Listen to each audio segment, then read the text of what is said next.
things happen.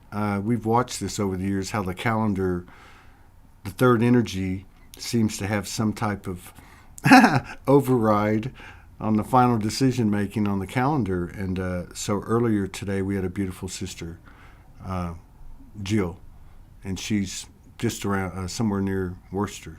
I don't know how to say it. Worcester. Nobody, actually, Worcester. no one knows how to say it. So today must be Massachusetts Day, I guess. Isn't Well, that it's the spirit of America. isn't that funny? And you know, I was telling her that I worked up there for about 2.5 years off and on. We had an office up there, and I'd go up there pretty often. But there's something very old, not old as in decrepit, but like there's something spiritually grounded in old in that area. And it would be funny. I was in the home improvement business, and you would you go to houses and talk to crews, and they'd say like, "Yeah, I remember this one story. They were working on this house. It had a big porch with steps leading up to the big porch, like a southern house. And this guy came flying out of the house, got tossed out of the house by this spirit. And that wasn't the only one I heard. I heard several over the time I was there. So there's a very powerful component to the Northeast and the New England area in particular. So let me formally welcome you to Soul Speaks 5D, Collyn. Oh, let me put your name up so everybody sees it. Collyn K. And thank you for reaching out. Thank you for coming on and sharing space with us. Anxious to, get into it Soulogy style, spontaneously, and just two people getting to know each other in front of a bunch of people. Hmm. So, you know the famous question here, I think everybody does now, like, have you always been this weird, or did you have a wake-up experience? Well, first of all, I just want to thank you so much for putting out the invitation. I forget when it was, a few weeks ago, you had a show, Mm-hmm. and my girlfriend in Colorado, Erin, was like, "You got to listen to Todd. He's alive. Get on now, get on now." And you were inviting a certain you were making an invitation to women in their 40s to reach out to you to come on, and I did. Yeah. And um, we had met. I met you at the Soulogy in Sedona, Mm. and that was such an incredible experience. Yes. Um, so I've kept that thread, and it's been so nourishing to have that connection with you, knowing that you're real, and having that, having had the chance to meet you and the other folks there, and it's been such a kind of like a safety net or a support system, an energetic support for me. And I can just only imagine how much of a support you provide for so many with what you do. And I just want to take a moment to just honor you, Todd, for who you are and what you do. I really don't know how you do it.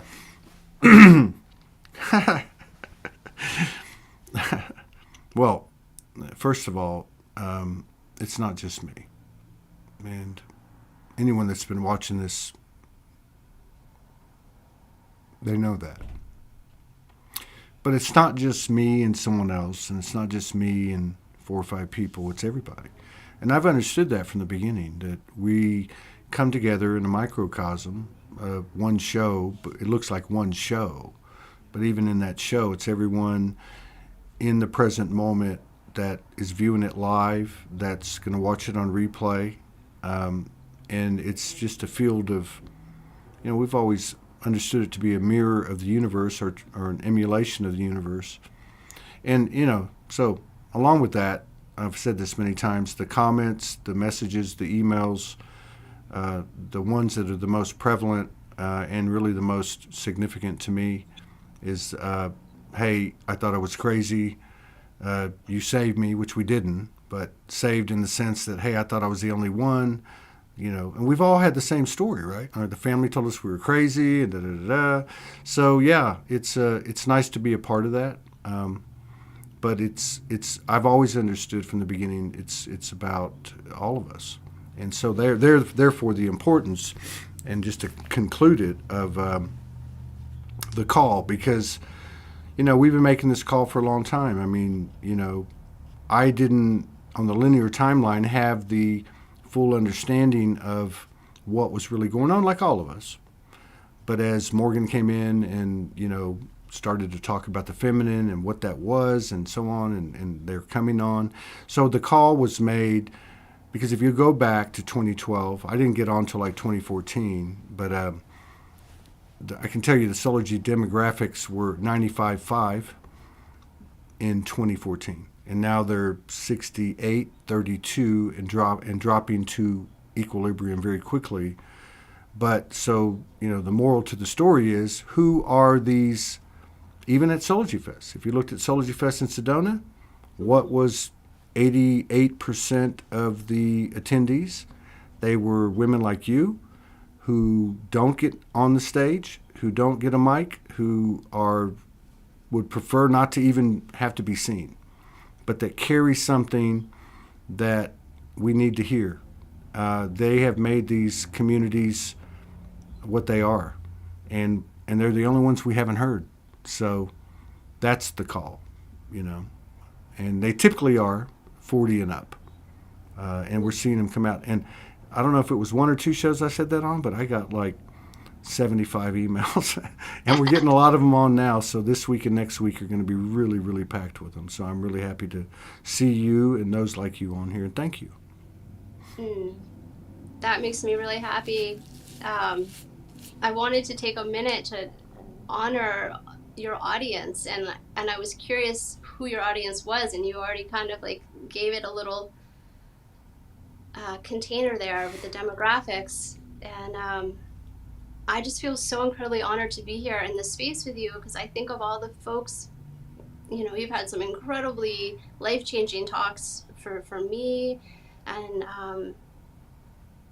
I'm just so honored to be here in this space with you. I was thinking, I just took a walk down to the ocean to prepare, and I was thinking, if all I can do is help one person with this time, that helps everybody.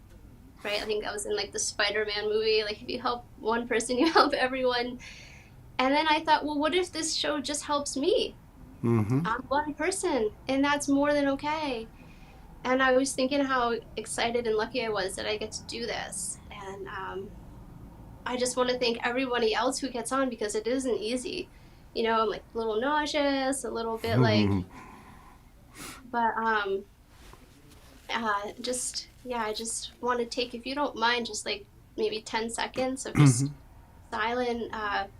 That's my favorite way to communicate, is silently.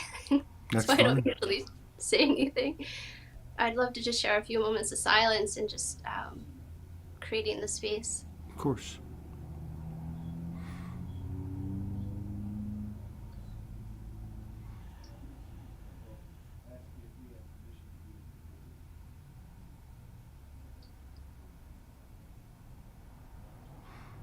Thank you. Thank you. So back to your question about, was I always this way, or it's interesting. Today is the Day of the Dead, and my mother recently passed, so we're in the 40-day window after her passing. We call it like Sorry vigil. to hear that. Yeah, thank you. So of course, like, I'm thinking about all things now that's come up, and that process is happening. And I remember, growing up, I grew up in northern Vermont, just south of Canada, south of the border, we would call it, and a very, very remote, isolated setting. We were up in the mountains, and there's no neighbors, and there was no money for gas, so we never really left the property when we were little. Anyone, You're a hillbilly. So I'm a redneck, and I never met a redneck for Vermont. I grew up in the who South. was I've been on. Yeah, go ahead. those I'm fighting sorry. words? But so I was raised by a tree. I Wow. spent the majority of my childhood at the top of a really big pine tree. And I remember my mom talking about the harmonic convergence, and I remember that was my first global experience. That was the first time I really felt all on my own without anybody telling me. Like, there was nothing going on, but I overheard my mom talking about it. I think that was what, 87? Yeah. So I must have been like 8. Okay. Yeah, and yeah, because I was born in 79. So that was incredible. Like, I really participated in that Really? somehow from the top of that tree. And, the next really big expansive event, I think timeline was like Halley's Comet. I can't remember when Halley's Comet went through. It's the '90s. Okay, yeah. So that was like the next, like, that was like a bigger expansion period, right? And So did you feel it, or somebody told you it was coming, or did you? we actually, my folks took us outside at night looking for it. Okay. But that still had a profound effect on me. And like, whenever I hear that Fish song, Halley's Comet, I just start crying. I get all excited. Um, and so I grew up knowing about all that stuff. I grew up knowing about the chakras and like Barbara Brennan's Hands of Light. And I also grew up knowing like all about the conspiracy theories, all of them. And so it was a burden as a child, but it also made me very sovereign and independent as like a little kid. Um, so I don't think I didn't have a I never I didn't wake up. I was always like this. I always knew, like, I always had like a connection, and I could always, I was able to navigate 3D really well because I knew how to play the game. Like, I learned how to take tests really early, so I always got like straight A's. So I was like looked upon well by society. But So you took the you took the eyes off of you, basically. You I knew figured how to out, yeah, be comfortable. yeah, because Mm-hmm. quite a few people I've talked to, over the years, kind of describe what you're talking about. Like when you play a game, you always win. Like you figure that out, and click, you're good. And really, I love that you brought it up. Ultimately, it's to keep the eyes off you. Yeah, and I would even say I know how not to win. You know how to Mm-hmm. lose. Mm-hmm. To stay eyes off you. Um, Good so point. all of that, and I somewhere along the line, I joined the Sufi community, and I got really immersed in studying like the mystic arts and Mm-hmm. connecting with the elements on like a real level, where they're like a living entity, a living being, and connecting with the core of the earth, and like going way out into the cosmos. I Now, mean, how old were you at this point? What year was this? I got I got initiated when I was, I think I was like 16, Really? Wow. but I didn't start studying with a guide and a teacher until I was like, I think like 22. So this is '90s. You're 16. You're in the '90s, and then Hmm. early part of 2000, you start to take it seriously. Yeah, yeah, because I went to college. I got a full scholarship because I mean, we were really, really poor. So I was like, I knew my only out was if I got, I had to get a full scholarship. That was my whole, like, every part of my life was aimed at that. And then I get to college, full scholarship, 4 years, room and board, everything. I went to this little school in Virginia, and I was so depressed. I got so depressed. I got like, it was awful. And I ended up getting this opportunity to go to Kenya with the school, like a May term. And there was these two really wild professors who took us, and one of them had grown up in Kenya. He spoke Kiswahili, and he knew a lot of people. So I did have a profound awakening there when I got covered in ants. like Africa ants. On purpose? Was it a ritual or just happened? I was standing on an anthill. It was like nighttime. We were out in the swamp looking for hippos. People were having, Are you crazy? people were drinking, and I was like, I'm going to stand up on a higher spot because I don't want to be in the swamp. It was nuts. And I looked down, it was an anthill. And I was like covered from the waist down in the biggest ants ever, you know. Wow. Totally freaked out, and like nothing, I got them, I didn't even get bit. I was fine. But the next like week, we're sleeping in tents. And most of the tents didn't have zippers that worked. So I was just like freaked out, like super freaked out. And then we were camping out by this, right on the border of the Masai Mara National Refugee, like Tanzania and Kenya have this, where all the lions are, where you go on safari. So they knew the Maasai tribe, our professors. So we camped out right outside the Maasai tribe's land.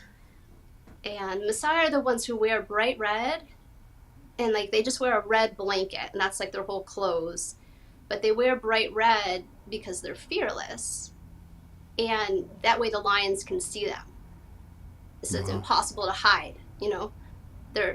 So they basically invite the lions to come if they want to come.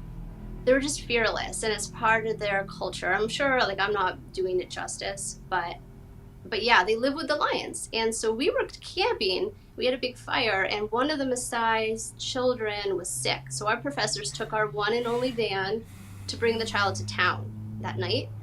And they left us with this probably like 60-year-old man with a stick, a Maasai warrior.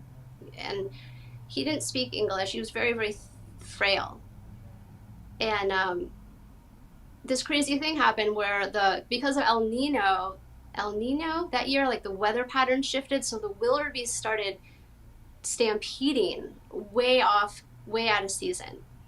So the ground starts shaking, and all of a sudden there's like a wildebeest stampede on the other side of the ravine across from our tents. And it's dark, but you can feel like the animals are all stampeding by. We're fine because we're on this other side of a ravine, and we have our fire, and we have our warrior standing there looking a little concerned. And then all of a sudden, the fearless guy is concerned. Yeah, I mean, I think I don't know, he was probably forced to be with us, honestly. And these lions jump out of the bushes and roar over our fire. What? Because they're chasing the wildebeests. And they keep going, and we're just sitting there. He's putting as much wood on the fire as he can, like we all are. There was only 8 of us in the group. And I take my flashlight out, and I like look around in a circle all around us, and it's just eyes everywhere. Like all these different animals, like, you know, flashing by. And at that point, I wasn't worried about the ants anymore at all. You know, so I was able to shift out of that paranoid fear of that initiation of like transmuting the fear of the ants, and then having to realize that like if I were to be any more afraid right now, I would just die. Like I was so scared that I was gonna die. Like I had to be like, okay, just let me die. I can't handle this level of fear. And something just broke inside me, and that was a real awakening, because after that I was really fearless. You were a Maasai warrior. I was alive. This is your initiation. I'm just like looking at this from the human, the human-only perspective, let's put it that way. And maybe the way you looked at it for a while, until you figured out you weren't the only one, right? But like you got this homegirl from the mountains in Vermont who's never hardly even left her house, ends up, first of all, it's intriguing that you knew that you had to make the straight A's to get the hell out of there. Then you end up in Kenya, and you got this episode with the ants, and then shortly thereafter you got lions jumping and roaring in your campground. Like, that's it. Mm-hmm. That was an early initiation. I think it says a lot about your soul. It was very, very impactful. I mean, I was 18, I was 19, and so after that, I dropped out. I gave up the full scholarship. I walked away. I said to myself, I remember saying, I'd rather pay $1 million not to have to stay here. Really? In this, you know, What was the uh, whatever the resistance? Was it the did you just like through your senses, through your feelings, just know you didn't need to be there? I think I had woken up to the matrix, you know, because I had thought if I follow the system, I will get free. I will get free of poverty. I will get free of this, you know, if I'd stayed back in Vermont, I would have ended up in a trailer, you know. So I wanted out, and then I went to this like really nice, beautiful college, but it was like a prison cell. It was worse. I'd rather be in the trailer back home. I'd rather be having bonfires out by the fire, you know, by the gravel pit, than on this pristine campus where it was like fake. It was like everything I'd worked for was just a bunch of bull. So you chose inspiration versus indoctrination. So that was, you know, I'd fallen for it, and I got free of it, and you know, that's been my life. Like I fall for it again. I fall back into the system. I go along. I try to go along to get along, and then I have this like, oh my goodness, how did I get here? I should know better. And I'm in a similar situation right now where I'm like, how did I know better? How did I get so trapped? Yeah. Yeah. So it's I feel like it's good to have compassion for making a mess, you know? I think Fuck yeah. Like a week ago or a month ago.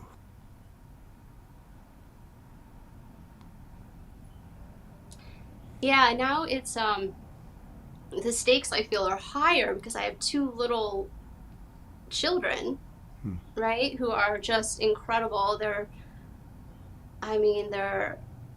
oh my word, I could talk for hours about how incredible they are. And so now it's like, holy moly, like the stakes are even higher every day. If they get older, they're watching me and they're seeing my attitudes and they're seeing how I do and don't function. And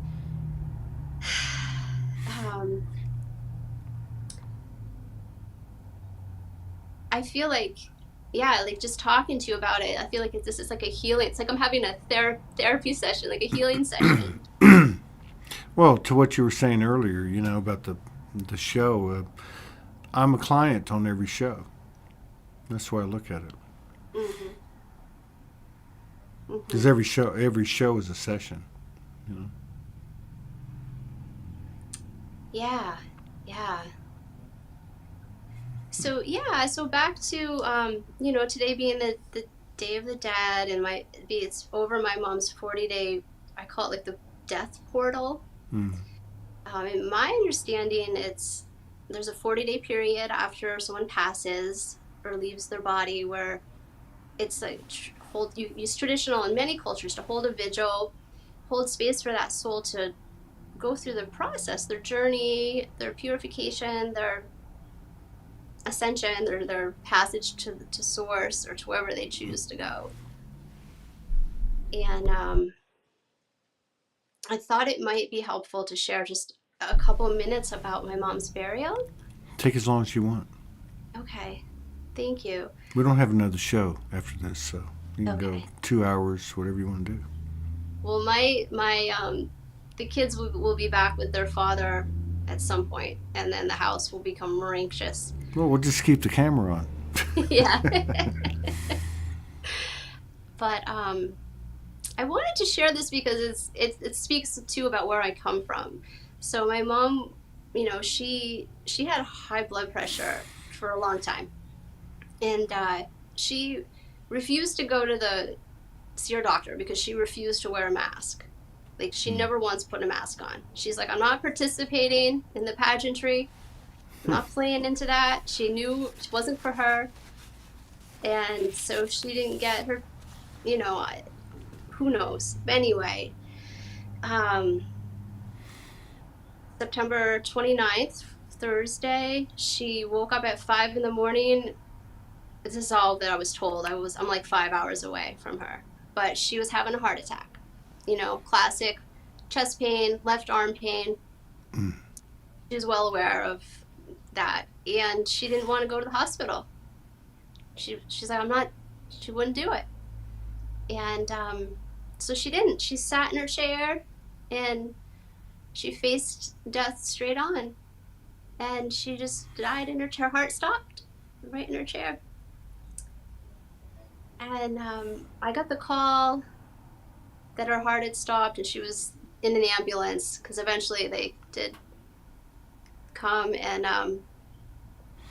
I knew immediately that she had already passed, and I was so proud of her. I was just like euphorically proud of her. Like, she did what she wanted. She was so brave, and she was liberated. And so that was really beautiful. And of course, after that, there's other emotions that come forward. Yeah. But the overall tone was just like, what a good job. I'm so proud of her. And then she wanted to be buried on her property up on this mountaintop that she lived at for about 25 years. So her partner, he drives an excavator. So they had already gotten the permits. And so this might be a little triggering for some people, but I feel like it's really a healing. It was very healing for me to go through this experience. I'll keep it short, but they dug a hole on the property with the excavator. So he dug a grave, and then within for some reason he had to wait a few days, but the funeral home brought her body up in the coach, and then we carried her body from the coach, the hearse, to the burial plot. Just her body, like no casket, no stretcher, just a bunch of people's arms under her body up the mountain trail. And I was very nervous about it because my children were there, and I was concerned things were going to go, you know, there's a lot of wild cards. So I wasn't enjoying the process at the moment. But everything went smoothly, and we were able to lay her down. And there was a ceremony. I was able to cover her with a shawl, and then later we had to bury her. So this is the part that was such a gift for me as someone in the grief process. So what her partner, my brother, and my nephew got down there with shovels, and they were very beautifully taking a load of sand and shoveling it around her, like cozying her up with the soil. And then at one point, the first part of her body that they buried was actually her head. And this was the thing. So they took the sand and they shoveled it over her head and smoothed it out with their hands, like, very beautifully. And then all you would see is like a body with just their head covered in sand. And I turned to my girlfriend, and we were just both like, and I said to her, because I had to have some levity, I said, that's extra dead. You know, I'm like, it's one thing to see her body. It's one thing to see her body, you know, and then another thing to see a body with their head buried. I was like, whoa, this is real. It wasn't until I saw that this became real. Was it Was there some kind of symbolic that came through with that? I was Like, surprised that they did that, but I felt like it made it was the most respectful thing that could have been done. I feel like if they had covered her feet first or anything else, it would have been. well, to me, this is a very unique story, and I thank you from the bottom of my heart and soul for coming on and talking about this. I don't know where it's going to go from here, but there's something about, like what you're describing, and the head, as in the mind, as in the ego, as in, you know what I mean? Yeah, nothing was planned. Nothing was orchestrated ahead of time. It was all very off the cuff, which was hard for me because I had little kids there and I wanted to know what was happening and how to handle them, how to help them handle it. Um, but the next thing they did, my brother actually took a big shovel full of sand and he placed it on her heart. And that also was so, that's when I like lost it. That's when I just started, couldn't hold it together.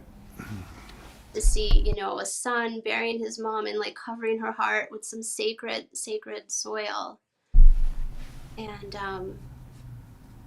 then it was like, then all the children who were there got to shovel some, and it, I mean, yeah. I had no idea that this level of culture had remained intact beyond like the Appalachia, you know, like West Virginia or Tennessee. I didn't realize that. I always thought I know Vermont's very large, and they don't have like a lot of people per capita or whatever. But I didn't know that. I thought it was more of an affluent state. So that's something I just didn't know before talking to you. But it sounds like that this experience that you had, that you're talking about, has its roots from way, way back, like an innateness, even beyond before America was resettled, especially with like the kids. Yeah, yeah. I mean, where I'm from, it's the Northeast Kingdom. It's referred to as the Northeast Kingdom of Vermont. We call it the Kingdom. It's a very native, or I mean, not that we have native, but it's like there's a native culture there that's revered. And my mom has like a big teepee, had a big teepee on her property, and then, yeah, and she actually had an Appalachian hymn sung at the burial. Hmm. Um, but the reason I wanted to share all that was because I feel like having that experience helped to process like a massive amount of grief in a very short period of time. That's how I would translate my experience, is that by having that burial experience, having it be so real and sacred and natural, for somehow I just feel like it took care of like months worth of grieving. Like certain layers or aspects of the grief process were healed right then and there. Yeah. Do you feel like it was grief that was just from this occurrence of her transitioning, or grief from life to include previous incarnations, be it on the earth or not? Yeah, I mean, my experience of grief is like, I processed my mom's death within the first 20 minutes of finding out, and I was like euphoric and happy and celebrating her and like high-fiving her. But then all this other stuff comes up. The grief process, all these memories, all these interactions with other people, and then and then all this smorgasbord of waves of grief come, but it's very few of it related to my actual relationship to my mom. So to answer the question, like I think think it was healing for everyone there, um, in a real way, and many in especially I think about for people who have been having to mourn recently with like social distancing, and like I can't imagine what people been through with all the artificial separation. Yeah. That Grief in all its forms. It's interesting. I don't know why I did this. Sometimes I'll mention stuff on the show because it comes and I know I'm supposed to.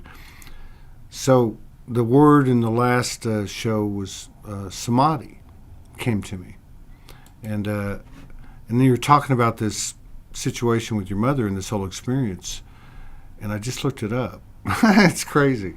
So samadhi, which is a state of intense concentration achieved through meditation. It's regarded in Hindu as the final stage, excuse me, at which union with the divine is reached before or after death. But the Indian definition, plural noun samadhis, is a funerary monument. I've never even seen the word funerary, which is the same etymology root as funeral. So a funerary monument. So like I'm thinking about, the reason I started thinking about samadhi was because your story about the at 19 years old in Kenya, in those 2 episodes, and then now you're talking about this. Both of these seem to be real, obviously, maybe even the most impactful moments of your life. Mm-hmm. Yeah, that's why I wanted to talk to you. Go ahead. Whatever you got to say. It's beautiful. Well, it's just so nice to be able to talk to you, Todd, to talk to somebody who I can communicate with. It's not that common these days to, especially a divine masculine, it's not that common for me to have such an ease of communication where things are translated and received and heard. And you saying that, I'm like, yeah, I think these are like bookends, but to my journey. And there's like this whole new unfolding happening in my energy body, in my personal living situation, in my everything. It's like since my mom's passing, and it's not even complete. She's got until November 8th to finish her 40-day visual. And isn't that see, there's no coincidences. That's the day of the eclipse. That's the end of this Eclipse Corridor. And even like listening to your story now, because I didn't know if there was another one, I just didn't dawn on me that this was just so recent, even though you said it was. Like I was thinking, well, what's the next one? But I realize now with what you're saying, it's following the pattern of everything that's happening for everybody. Like come November the 8th, and we end this Eclipse Corridor, which is not only an Eclipse Corridor with 2 bookends, just like the bookends you had in your life, right? It's dramatically amplified because of the time we're in. And I think to my question, or the one I was formulating, we're all coming out of this. What's going to happen after this corridor? Like, you were fast-tracked. You were fast-tracked with grief. Now, what is bigger than grief? Really? I mean, we know it's fear and a program of death, and fear is the vehicle, but when you get right down to the human, what is the most impactful emotion as a result? It's grief. Mm-hmm.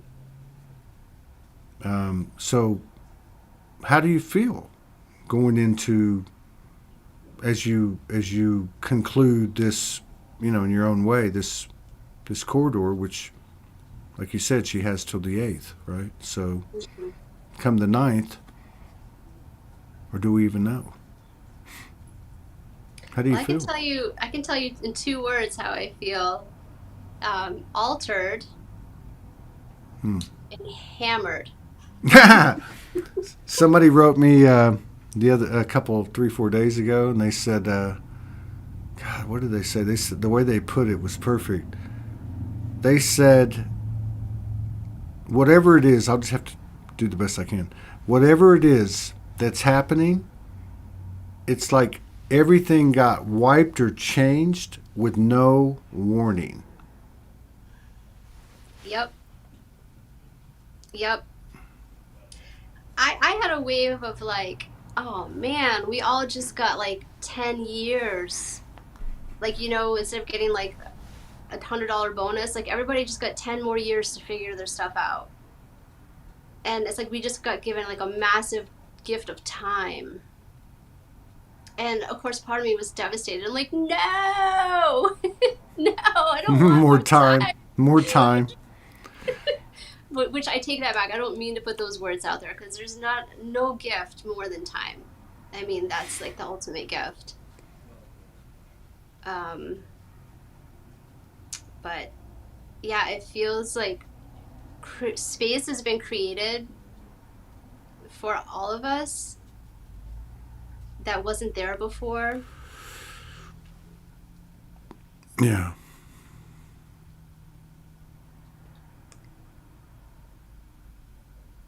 And it's very disorienting.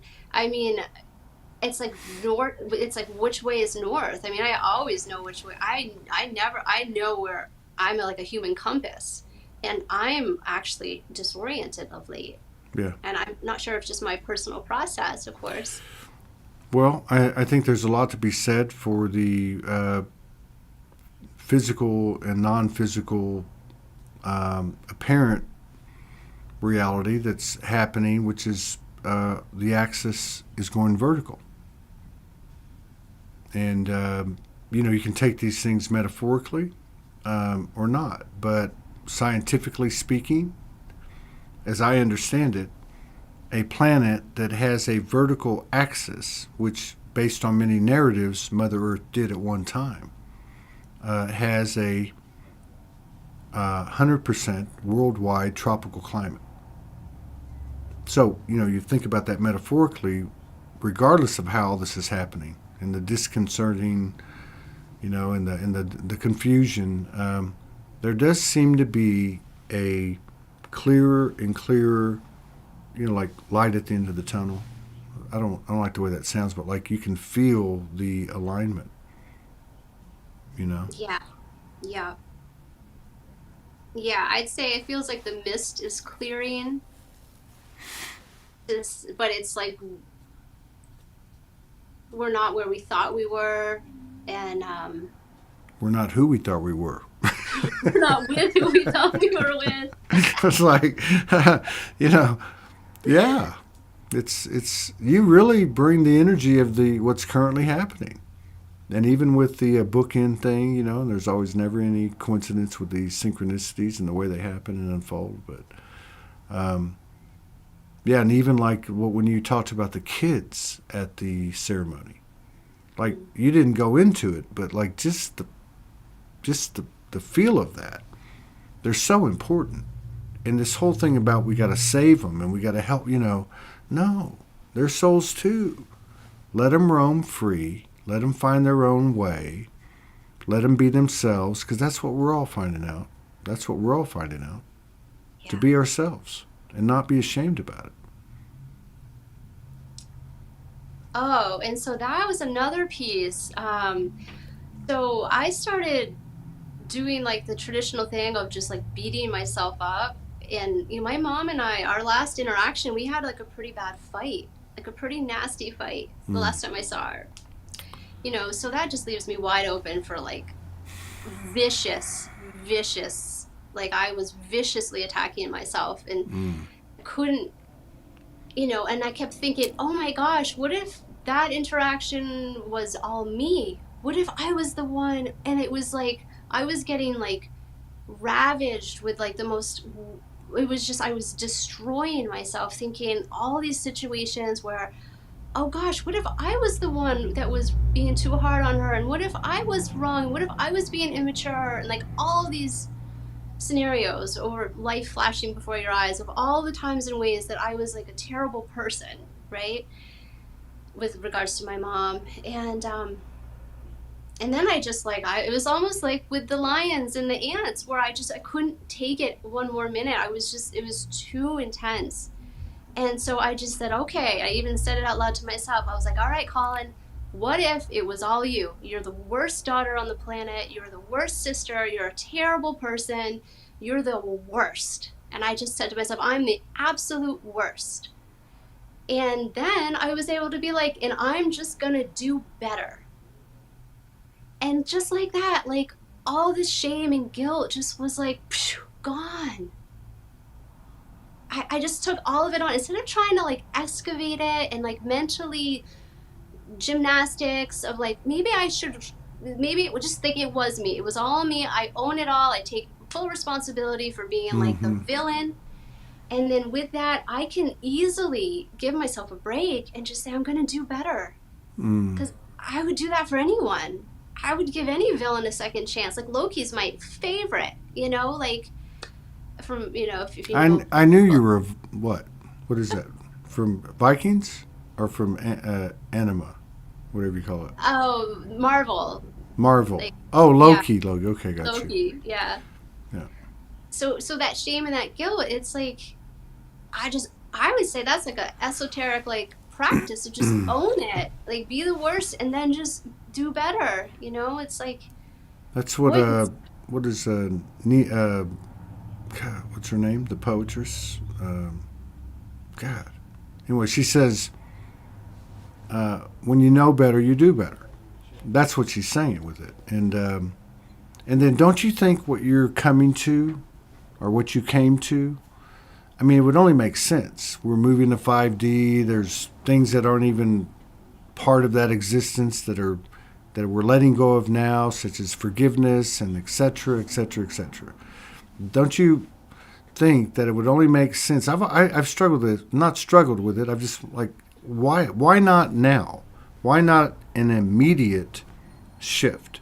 We do it as individuals, where you clear, and it's really clear, and you don't keep thinking about it, and you don't have a grudge against yourself, obviously, you know, and anyone else would come from there. But like really. Like you, it's like the awareness comes in and you're clean. And that's it. So accept me for who I am now, because I'm not who I was yesterday and vice versa. And not so much like this is what we got to do, people, but this is what's happening. Yeah. So imagine an environment, be it a home or a relationship or a business or a world where you're walking around and none of that shit's going on. You know, there's none of those things playing. Hey, remember what happened way back then? No, it's all clean. It's a clean slate. Yes. We know who we are. We've all been subjected to the same conditioning and programming. And so we say, accept me for who I am right now. And maybe something in our conversation will bring an awareness to me that will shift me again, and vice versa. Yeah, it's pretty powerful. Yeah, and I feel like connecting with you, Todd, it's like you're metaphorically like you're like this dock where like you're like a multi-dimensional like multi-portal, like you have so many portals and dimensions that you're grounding in this vibration, and anybody can come and like dock on your ship, you know, and come in for a landing, get upgraded or connect or process or purify through Soulogy, through this what you do, and people can come and speak the same language, and it's becoming more real and more real to me that because I really resisted doing virtual. Like I did not get a cell phone until like the bitter end. I don't do Zoom. Like I really resisted doing virtual. And I don't know why this is coming in, but I think that for me, just getting more into the acceptance of where we're headed is I have to just embrace it all and not be so orthodox against, if it's not natural, it's not for me. Well, Yeah. so you're just kind of unlocking that for me. I don't know. I just Well, it's kind of two things. One, I think you actually have kind of a natural, you're more connected to our natural nature. So, like growing up the way you did, for all that you didn't get to do that we might have done, you maintain. Well, look, you grew up in a tree, for Christ's sake. I still want to talk about the tree, but the funny thing is what you were saying about coming on the show or whatever I hold. See, I see it the exact opposite. For me, on a personal level, I come in here to land and dock and interact, and I guess for all intents and purposes, or layman's terms or human terms, I'm the client. But I think this is the whole thing about what we're aligning with, what's happening naturally, which we're coming into awareness of, and that's, you're not giving me anything. You're not receiving anything. We're sharing. And that's a whole different thing. Now you could say that when you share, you give and receive simultaneously, and maybe that would be the way a human aspect could understand it, but this is what we're doing. We're showing up and we're sharing. I told this story on the 2 shows back today, or whatever. I watched this clip with Rick Rubin, who's a very well-known music producer. He's a white guy and grew up in New York City, or going to college in New York City, and he discovered what is now rap, the good stuff, right? And so the guy asked him, how would you set up the perfect creator studio? So he's talking, metaphorics. He's talking energetics. And he says the main thing would be, it's a place that's sacred, where you treat it with a sacredness, which is life, right? Which is every encounter, right? And it's a place where somebody could come in and be buck naked. Somebody can just be themselves. And to me, that's the share. And that's, that equilibrium or infinity sign of what we might call giving and receiving. So it ain't me. It's us. You know what I mean? Yeah. I just want to let that land for a minute. That's like I just get a lot of visuals with that. Not about the naked part. Well, thank God for that, because you don't want to see that. I'm going to be 61 next month.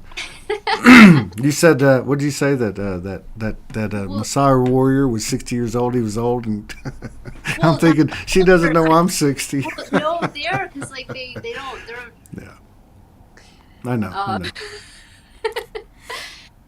Yeah, just I want that to land, because I feel that there's a lot of code in that.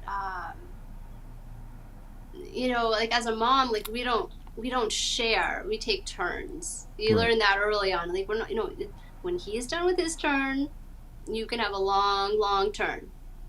You take turns, and I'm like, oh my goodness, like this is the growth. This is like purifying the ego and growing, so that we can actually get to the point where we can share. Right.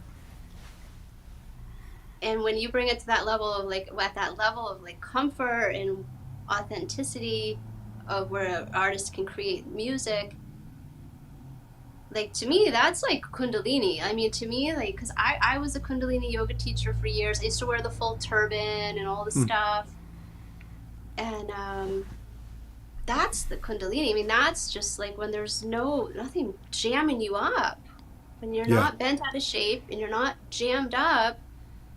It's normal to have Kundalini flowing. Like, it's just super common, normal. It's not like some, like, whoa. And in my humble experience of it. I agree. I told somebody yesterday on the show that's happened to me. I mean, it's happened to all of us. We know that. Whether it be for a quick sensation or, a full-blown Kundalini. But I was talking to my brother, 3 or 4 days ago, and I started feeling it. I thought, wow, that's interesting. But somehow innately I knew, wait, this is coming online. And then I talked to a sister, and then I talked to a sister, and then another brother. So there's like 5 or 6 people I interacted with. And even one of them was the, at the self-checkout all the stores have now. Whole Foods got a self-checkout, and some lady stopped me or had to come help me. And I felt it. But it wasn't obviously anything sexual. I mean, this is Kundalini Energy, and we've come along far enough to understand what it is now, which we didn't understand when 2012 broke out or whatever. Right. But now that we've gone through all that process, I believe you're right. I believe this ecstatic, how would you describe it? We're going to get used to it. It's going to be something that kind of reflects that we are clear and that we are free flowing, right? Yeah. And so anything that would be an impediment of that or whatever, or something that isn't that, would easily be seen. And I remember seeing, and I know it's on social media, there's a meme, and I don't know if I think it's an African tribe. And anytime somebody gets out of sorts, they all get around them and they do something. I can't remember the details. But the whole idea is, and it's not to embarrass the person, right? It's just to work the energy out and bring it into equilibrium. And I see it the same way. Like we're starting to see now very quickly. A lot of this has come online in the last 2 or 3 months. With all the fluctuations we've had, we've all had a greater clarity. Yeah. And that's a fact. And even if we don't want to believe in it or have confidence in it or doubt it, it's there. And so these types of occurrences, like just listening to you or the previous show or whatever, these things are gold. They're grounding. You want to ground? I've asked people this for years, 4,000 shows. What do you mean by grounding? Well, go out, put your feet on Mother Earth or take a bunch of breaths. My opinion today, if you want to ground, have an open, transparent, to the best of your ability, conversation with 2 or more people.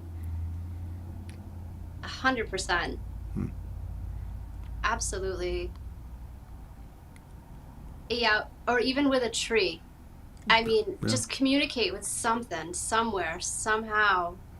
I feel like that communication piece, like the third chakra, like the expression of one's experience is, and I wouldn't have said this, but this past week I've been freezing cold. Like it's chilly out, but I'd be like at a workshop or we went on a camping trip, and I would be so cold, like I thought I was gonna cry, even though I had all the layers on. And then someone will come up and we'll start talking, have a conversation, and all of a sudden I'm fine, not cold anymore. And it's been happening a number of times where I would have thought to get grounded I need to go be by myself in nature. Mm-hmm. No question. Like that's just a no-brainer. But now I'm realizing like that's not going to cut it. Like I have these conversations helped me to ground and get my flow back. And I'm not happy about it because I'd rather be in the woods by myself. We would all want to. But you're making a lot of sense. If, this whole thing, people talk about embodiment, and whatever that is. But, we're talking unity consciousness, oneness in the etheric field. Theoretically, we've done the work in the etheric field, and it's now starting to take like a physical manifestation. And that would mean collaboration. And even beyond couples, there's a lot of talk about couples over the years with this whole transition we call ascension. Well, what's the difference between us being a recluse and a hermit, as so many of us have been, and a couple then hoarding that? Now, I realize there's going to be steps, right? But ultimately, and we may have one that's our other half or whatever you want to call it. But still, to have these interactions with each and every person where that Kundalini is there, that's the norm. That's the norm. This is not the astrals. And the thing I find most fascinating about it all is we're doing this in the form that we're in the realm that we're in. Like, and we're actually making this happen.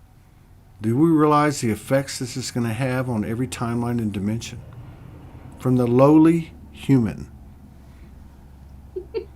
Last in, first out. Yeah, it brings me back to like the spirit, you know, the human spirit. Or we started out like the spirit of America, like being here in Massachusetts. Like it's on all the license plates, the spirit of America. And when all the shenanigans started going on in 2020, I got really excited. I was like, okay, well, it's time for the human spirit to show us what we got. You know, I was euphoric. Like I was so hopped up on the 5D sauce. I was like so excited. And I had like every ounce of like faith, or however you want to call it, in the human spirit to overcome. And I just love what you're saying, because I have to confess, like I'm not feeling it right. Like the last week I was like, I just wanted out. I was like, I'm done. I just don't want to be here anymore. You and me both. Straight talk. I mean, I'm telling you straight up. Mm-hmm. I you know. But I don't think we're the only ones. You know, we're untangling, and it's in it's somehow or another within us, obvious to us that we've gone past this tipping point. We've actually done it. But as we unravel, the human's getting, you know, you know, I've been saying for a while, you know, victim consciousness is taking a beating right now. If you want to go there, if you think you're a victim or someone else is, you're going to get the shit beat out of you, and it'll be worse tomorrow than it is today. So that's everybody's choice, whatever. That's the word hammered comes in. That's right. I totally got what you were talking about. And even now saying I want to get out of here. You know, I put a post up. Last Monday, Tuesday, Wednesday, I purged for 72 hours. You know? Yeah. It was ferocious. It was, you know, like nothing I've ever experienced. And I said, hey, if the 3 days of darkness are worse than these last 3 days, beam me up right now. Because I'm done, you know? Mm-hmm. And I was joking. But I was being real, and it was, you know, hundreds of people talking about the same thing. So what does that tell us? Our experiences and our clarity and our understanding and our bullshit going away and everything, it's converging. We're coming to the same place, and that's where, like you're talking about the Kundalini and having that as a perpetual thing. It's our driver. It's like if it goes down, something's wrong, you know? Yeah. Yeah. And I think it's been held down. I don't think, I know. We can say it's been held down by the distortion of our sexual power through pornography, right? But the reality is, I think it's been held down by our judgment. So if we're getting rid of self-judgment, it's okay to feel like, you know, hey, this is kind of cool. You know? Like instead of the mind coming and go, hey, what's wrong with you? Or you need to do something about that. No, this is our natural nature, and I think people are, and this is why it's so important to have these conversations, because people don't know that other people are having these experiences, and they don't know because no one talks about it. Yeah. I think that's why it's so frustrating, because I know that. I mean, I there's nothing but God. I mean, that's the whole premise of the Sufi culture. There's nothing but God. Nothing. So that's just like infuriating, because it's like, well, what gives? And, you know, there's that meme of like the horse tied up, and then you see he's just tied up to like a chair, and he could eat like a stallion, muzzled and tied up to lawn chair. Yeah. Or the one with the little kid with the boot on his head being Totally. smashed, and then they show the picture from far away, and it's just a plain boot by itself. It's not somebody. And he's holding it there. Yeah, that's Yeah, right. That's I mean, right. He's holding it. Yeah. that it's like it's almost just like adding salt to the wound, because like I know better, or I mean personally I'm like, oh my word, but I need help. I'm like, dear God, like, and now you're putting it to me like, okay, well you need to talk to 2 or 3 people at a time, and I'm like, oh, that sounds like such, like, how am I gonna find 2 or 3 people to talk to who I can talk to? And because it's like I don't have that in my life. I don't have people in the flesh, Yeah. and then I have the kids. I homeschool them. I can't. I homeschool them screen free, so they're not allowed to do video chats. They're not allowed to see a screen, like, at all. Good So for you. so then mommy's doing screens and we can't, so and there's a growth parenting level for me there, but I'm like really committed to that. Yeah. So it's become very isolating, and we're not living in an area where I can find people in the flesh. And even if I do, like, there's just not like a community where we can be with the kids and do it. I mean, talk about your Kundalini being jammed up, like our society. Like, if you think about it as like us as one body, like, how can we all flow together? Like. Well, we unclog ourselves, and as within, without. I mean, I know that sounds kind of cliche, but that's what's happening. There's nobody listening right now, or that will be on the replay, I promise you, for more than a minute, that isn't on their shit every single day. And I think part of that you bring out, like in your story, is to accept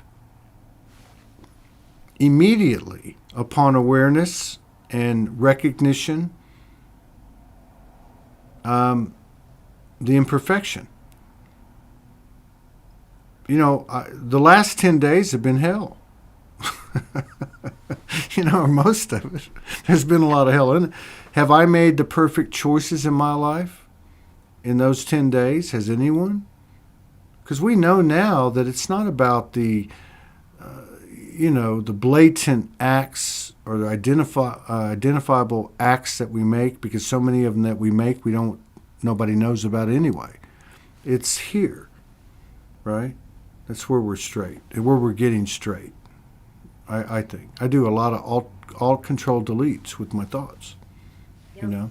and it's not happening as much as it was, so say 6 months or a year ago, but we're stepping into our power. It's just a little bit trippy and freaky to the human aspect, but I have a strong feeling that the human aspect is going to be the greatest beneficiary of the whole thing. Absolutely. I mean, if you really put me in a corner, I mean, I know in every cell in my body that we're glory bound. I mean, there's no shadow of a doubt, like, at all. I just want to get the party started. Me too. Yeah. Me too. But I was talking to somebody yesterday. I don't know. I can't remember who the hell I'm talking to. I just said they're all here in the field, right?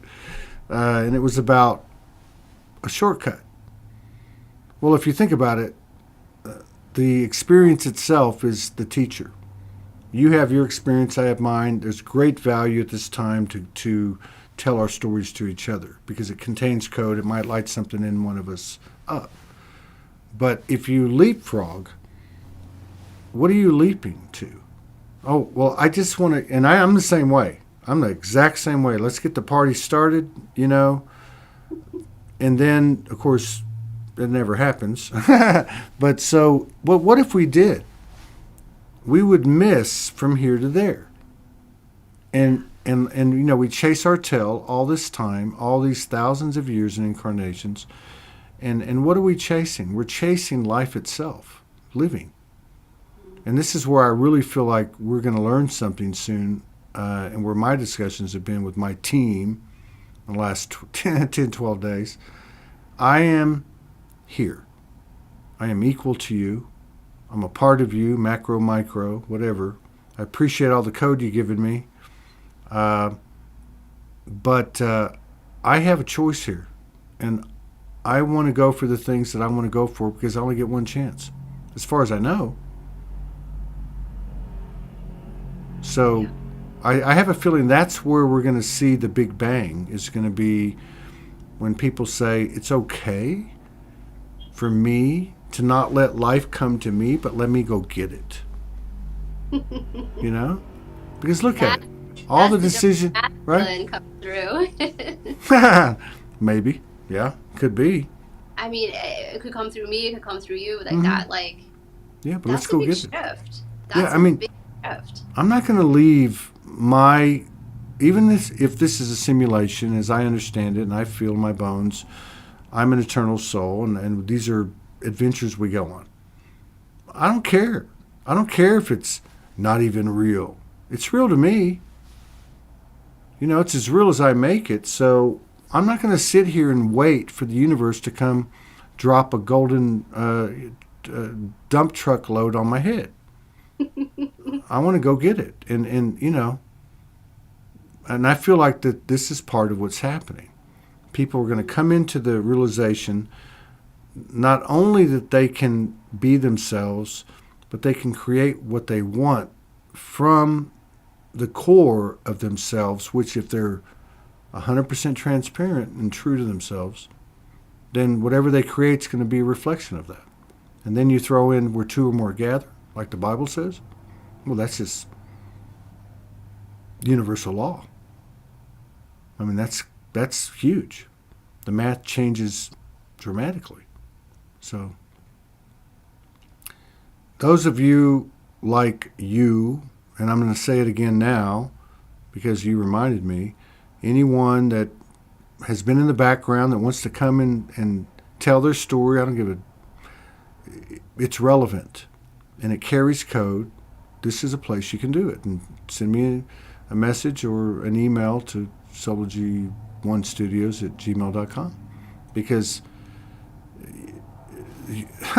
this is the persona, this is the energy you are. You represent that, and those like you, that has opened up this corridor in 2012, that has held space for this corridor throughout, and has done everything but step up and speak.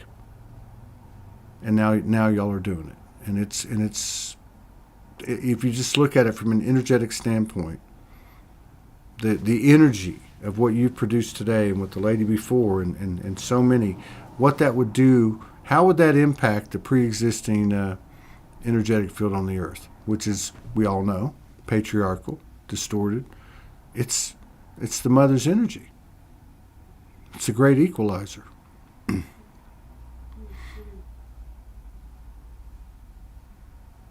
Wow. I'm still really holding that image when you were talking about if everybody, or if you can create from that core. Like, I just saw this like light body image of when you were talking, and I'm just kind of integrating that in. Like, I feel like you just since the beginning of this, I've been like, how can I help the newly freed slaves cross the bridge? How do I greet them once they've come across? Meanwhile, I've been stuck on this bridge forever. And I feel like you just like unchained me from the bridge. Like, I've been I shackled myself to this bridge and couldn't figure out how to get off it. And so anyway, I'm just kind of like taking that in. Well, yeah. I mean, I think that's the whole thing about the sharing thing. I mean, we can't really put words into what we're coming to understand. It's mutual. That's the whole point. Nobody's doing anything for anybody. I'm watching, and I'm saying this with the greatest reverence and honor and appreciation. I'm watching what's the word? I'm watching teachers, guru, yogi type, and that's not a slight. We had to have this piece. This was about awareness and building awareness, right? And healing. But now everybody's become self-empowered. We just got to play with it to realize it more and make it work and actualize it. So a lot of these old platforms and stuff and ways and means are falling. And I think, rather than throw shade on these platforms and people, as we were the inferior, which we created and was necessary, and I knew it all along, they were egoic. No, I think we need to show them some compassion, because don't forget the role that they played. How many people have you listened to, or I listened to, in our development that we no longer listen to or have use for, but they still played a role in opening our eyes? Yep. Compassion to me is compassion, humility, and integrity. Now, you can't just say it and I got it, especially humility. But an integrity to me is kind of the vehicle, because you can approach each moment with integrity to the best of your ability, and you're going to have those moments, like you said, where you got to go, okay, I just learned. And you got to let it go. Mm-hmm. Right. It's a weird trip. I never thought it'd be like this. I thought it'd be... That's it. Like, this is not what I was expecting. And like that, I feel like there's been just like a real shift, and just now, like something's being integrated for me in this moment, and I just feel like I can feel my chest. Like I feel like I have like a chest, like I have like a energy in my upper torso, and that's like hasn't been there before. I've been like concave for so long, and now I'm feeling like, oh my goodness, like I'm feeling like I have like a breastplate on or something, like armor of some sort. Like you're like infusing this courage. I'm becoming infused with courage to be like, you're right, like this doesn't have to be so hard. Like I've shackled myself in on so many ways, and especially living in, I'm sure it's hard for people wherever, but in New England, it's a very there's so much history here. There's there's so many entities here. Like, oh my word, like it's just like a full-time job trying to clear my kids and myself and then it's so easy to lose it and forget what we're even doing. Yeah. Yes. Yeah. I was invited to do something here in I think another 30 minutes or something, like an hour or two ago. And I said, I'll see how I feel at the time. And it wasn't about anything but how this feels. Because that you can't ignore. Like, I can't. I can't. And I've had to, like, make adjustments, with what I ingest, the whole thing about sleeping, resting. Like, it can come in a moment. And the other thing, too, and one of the reasons I kind of said, well, let me see how I feel, is because when I have an exchange or I participate in a group like this and there's elevation and expansion, it hasn't happened in, like, say, a week. But prior to that, it was like up, down, up, down. So every time you would hit this expansion, or I would, it would be like, bam. And it happened like 2 or 3 times. I said, okay, whoa. I'm going to have to be conscious about this. So there's so many things changing that are affecting the organic AI that is the human being and the operating system that it is. As we flow into more of a, like a sensitivity type of experience, sensory experience, intuitive, telepathic, and we get out of these routines and these loops that have been our life. They have been our life. Yeah. Big time. Yeah, I'm just feeling like I'm looping on a new level all of a sudden. And I'm getting really like buoyed up. Mm-hmm. I dipped back into Franco the other day. I started like he flashed up, what dimension are you playing in? And I was like really at a low point. And after like 10, 15 minutes, I was like, oh my gosh, of course. Like I was able to shift it. And, it's like, just want to say to myself, as with you as my witness, like and to remind myself to reach out. Like if I'm starting to like get stuck in the mud, reach out and don't, because I was purposely walking in the mud and I didn't want to stop. I was like, no, I want to be depressed. I'm going to do it on purpose. And that's just silly. So, it's fine. I have all the respect in the world for anybody who's depressed and wants to be depressed. Like it's kind of fun sometimes, but also like you're saying, you can shift. It was all in my head. It was all in my head, like all of it. And then I realized that after listening to Franco, I'm like, oh my goodness, this is all in my head. It's not even real. Like I was making it real in my head and it was bogging me down. There's a practice that I feel I just want to share towards the end here, and not to do it, but there's like a Sufi practice where you imagine a still lake, a beautiful lake, like clear as a mirror, and you associate that lake as your heart, if you will. And then once you have that attunement to the lake of your heart being clear and still and pure, you take your mind and you just lovingly drop it into the lake. And you just put your mind into that stillness of the lake.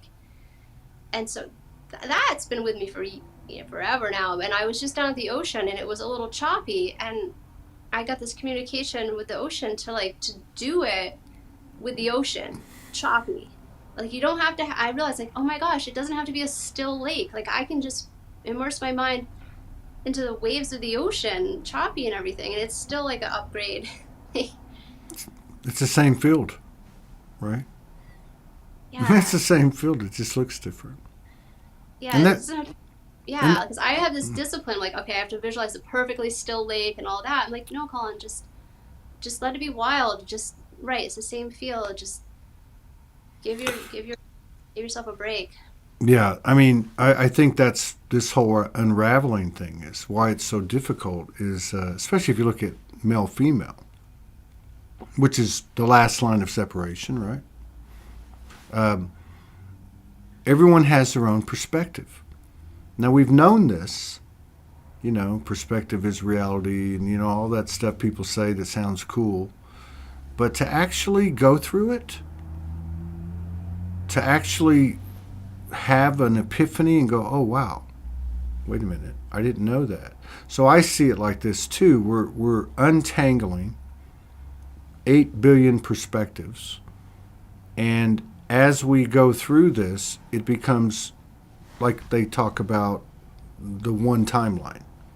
So as we get through, the 0 point, or some people say the eye of the needle portion, and we come out, we're going to have theoretically 8 billion different experiences, but we're going to have one perception of the realm. See, that's crazy huge to me. It's that like, sounds like a party. Well, that's what it's going to be, but still the humans have to adjust to it, It's like we've always had the shoe drop. Something always happens, but not this time. Yeah. That's the difference. And that's why I say we'll have one perception of life, of reality, of the realm, but 8 billion different experiences, which is still the same thing we're doing now in a distorted realm, because it's really about the soul and the individual soul's plans, or whatever they had laid out. Wow, Todd. Wow. Hmm. I haven't heard it put together in such an eloquent way. That's going to carry me through. Like, I feel that. And I mentioned Loki before. There's the Marvel show, Loki. Yeah. They go into all that. If anyone's looking to get some code, that's a really fun show. Yeah. The Marvel thing, there's a lot of focus on that. See, my thing is I don't trust anything. I'm not a pessimist, but I just look at the root. So I can't go there. I've watched one Marvel show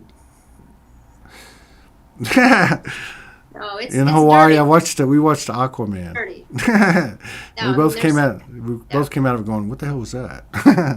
No, but I know, like, Jason Estes talks a lot about the Marvel thing, and yeah, there is a yin yang in everything. I can't speak to the Marvel thing like you can.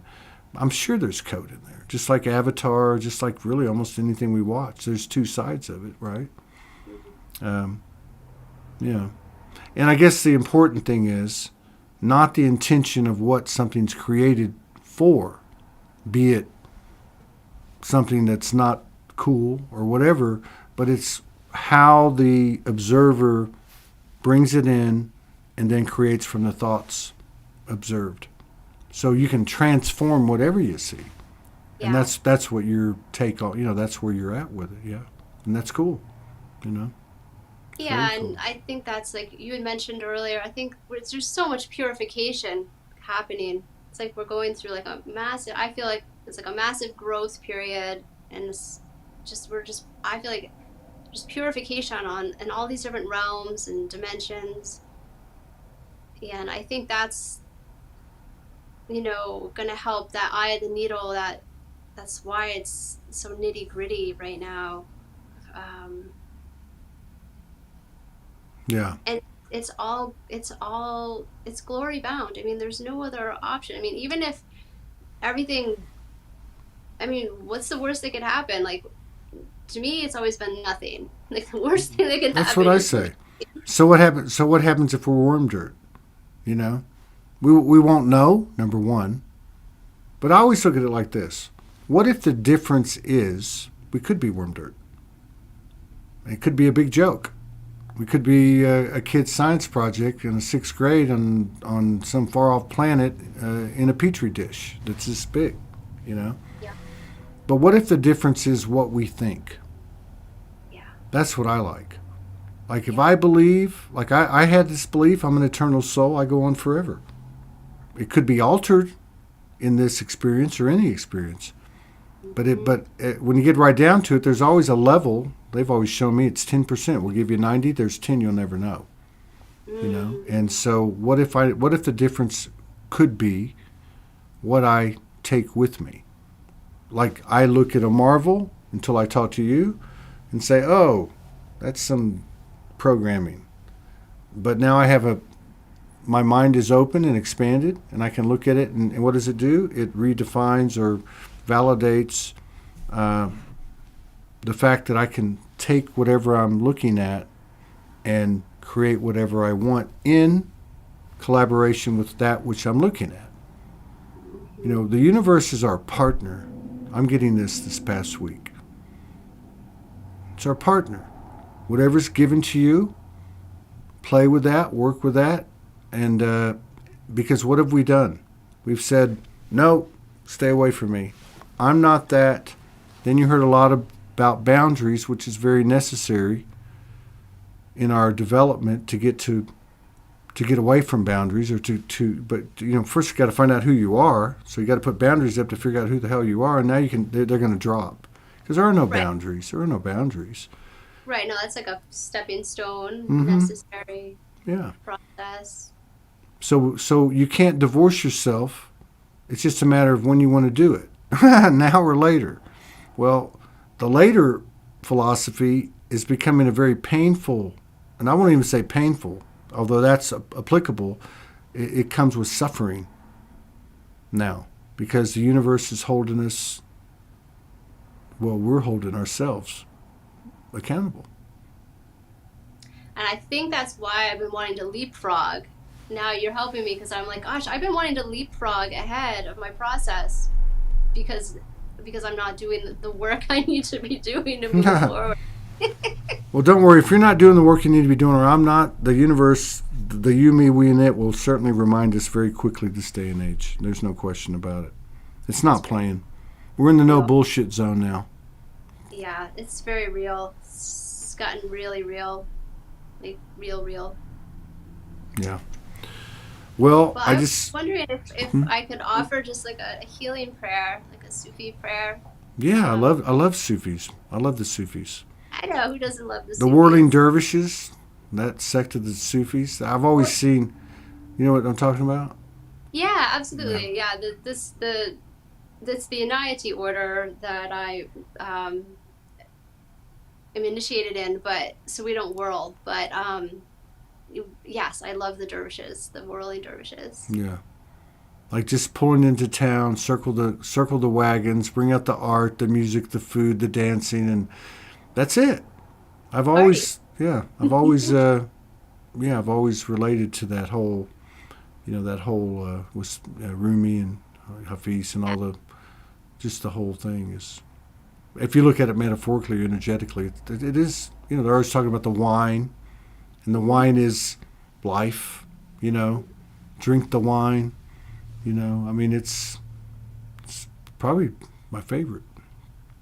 Go ahead, though. Take us through. I've never participated in a Sufi prayer or anything. Oh, well, this is very simple. I do it with the children. It's very short. It just I feel I don't know. It just kept coming through to offer it. So I'll just. It's like a few lines. It's very short.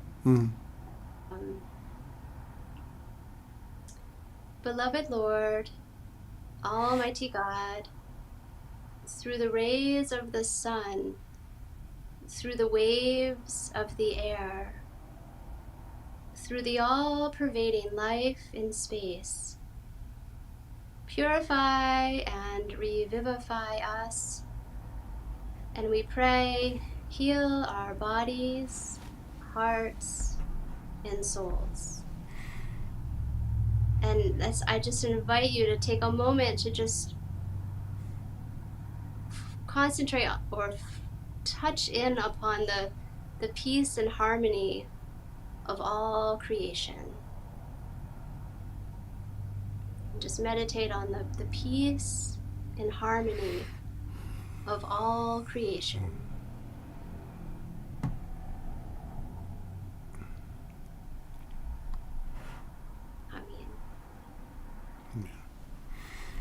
It's a pleasure meeting you.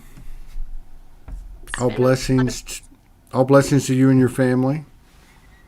And I'll pray for you with kids. I would not want to have kids during this ascension in my house.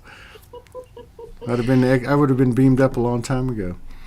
But yeah, I really appreciate it, and I really appreciate you stepping up, because like I've said before, when one of you does it, more will come, which is what happened to you. And yeah. I would just encourage anyone that wants to step up, particularly these women that have been in the background, just send me an email or a message, and we'll get you on. We got a whole bunch of them coming on, and I'm excited about that. There's probably about 40 shows scheduled over the next 2-3 weeks, and more coming. Yay. Well, thank you, and I just want to, please encourage other people to reach out to Todd, because if you do, he will get back to you and you can get on. Might take a while, but I will get back. And thank you, everybody, for your love and support and contributions. Allow us to keep doing this every day. It's been quite a ride, and these past few weeks, and we're getting reorganized and trying to get stabilized over here.